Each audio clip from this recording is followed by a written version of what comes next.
don't know if you saw the film The Social Dilemma, which is very recent, like I think it's a month old or something. It's on Netflix, Netflix original.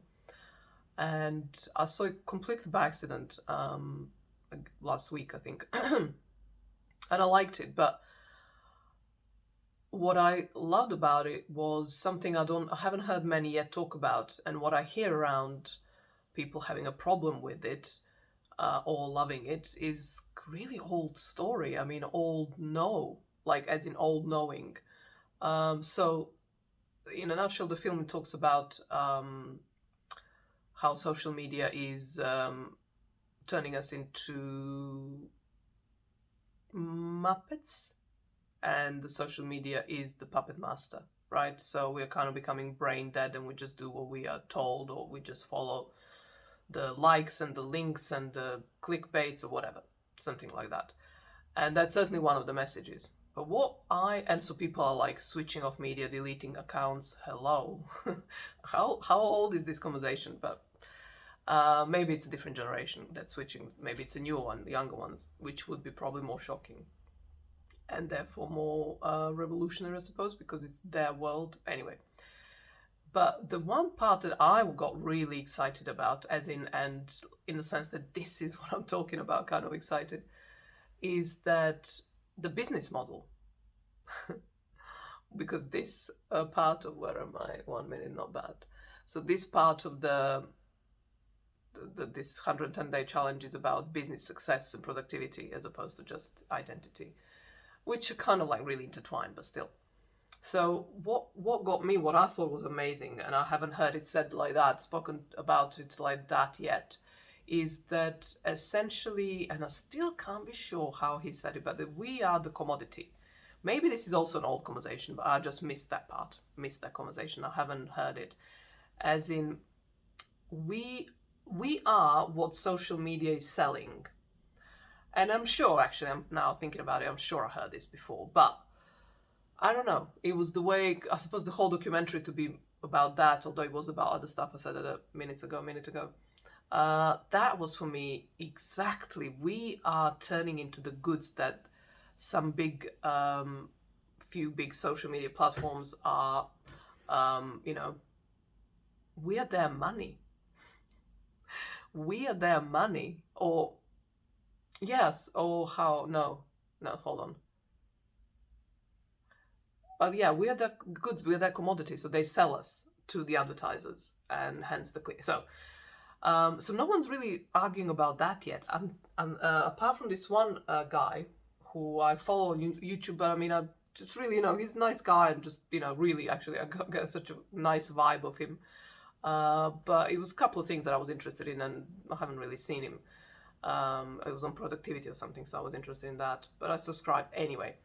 And the other day, yesterday I think, or the other day, in my feed it came up, and it was one of those, like as he said, like a clickbait thing. I'm going off media, and I've seen quite a few because I find them fascinating because I went off various medias and whatever. And I watched it and I was like, wow, I was so excited. Because he's the first one I heard speak of it in this way, which again means nothing. It just means I haven't heard others, but still.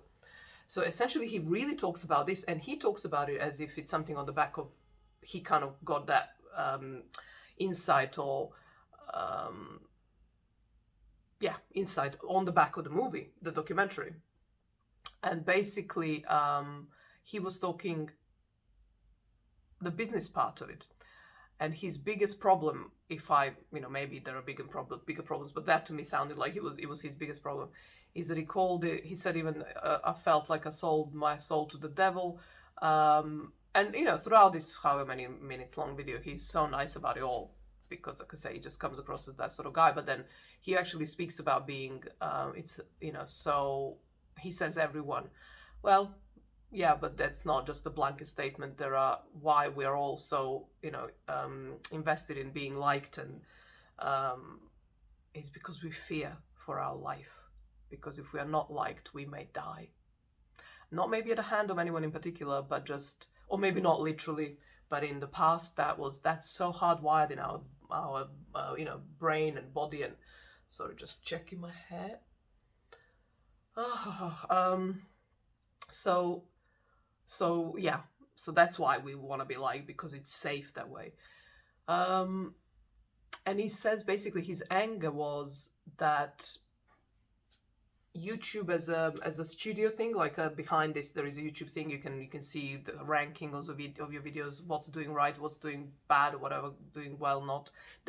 Basically, he is just driven by it and he doesn't like it, and he's found that he's actually not creating the content that he wants, that is meaningful to him, but he's constantly creating content that market requires of him. I mean, I mean, if I were there with him, I'd give him the biggest hug. Although he didn't look like someone he wanted to cry when he said that, but if I was him, I would have been like choked up, or whatever the expression is, like, because essentially that realization that you're just a commodity, and it's like he has million subscribers, and it's like he's a commodity for millions of people. I mean, what does that do to your identity? Someone said to me that because my country was war torn or whatever, and once asked me, and I live in England and whatever, and they said, and it was just all kinds of turmoil back in that homeland, as they were, country of origin, and so I spoke to someone about this, and they just went to me and said, what did it do to your identity? I was like, wow, it's a great question. So anyway, so for him as well, I would say for every YouTuber, really big YouTuber, like with so many, particularly when it's just you and it's not like, from what I see, it's like a lifestyle thing that he has. So it's like him, and I've seen many. I mean, briefly, usually not my thing, but he cracked it. He just really nailed it. What the problem is, it's like you just end up working for YouTube. Yes, you probably get. So it's like we're constantly just in this work, employee, employer, unequal relationship, stuck, right? Even if we seemingly seem like we have this business. 7 minutes. Even if it seems like we have this like business we run on our own and we are creative, well, you end up creating what's asked of you. And yes, that was what was the that was always the case, and it sadly still is. But that's my point. The future needs to be better. The future needs to be better. And yeah, like I say, I don't know yet how, and maybe I won't live to see the day, but maybe I will. I would love to. I mean, that's the only thing I would love to see. I would love to see this kind of vision I have, or what I feel it's really the next level of being human. Next, what's that expression? Like web 2.0 or something, isn't it? Or something. What's iteration? I don't know. Anyway. So, and he's leaving YouTube of millions of viewers and millions of subscribers, and probably, I don't know how much, but it doesn't matter, he's probably been earning money on the back of it too, because he just doesn't want to serve he didn't use those words, but he just, finds that curtailing of his impulse to create whatever he feels it's meaningful and beautiful for him, is what's making him get off YouTube, his ultimate platform, for what I understand. I was like, yes, this is the sign of times. It's like we really have to just dismantle this old business model. It really is rotten. It really is not good for the soul. I shall see you tomorrow.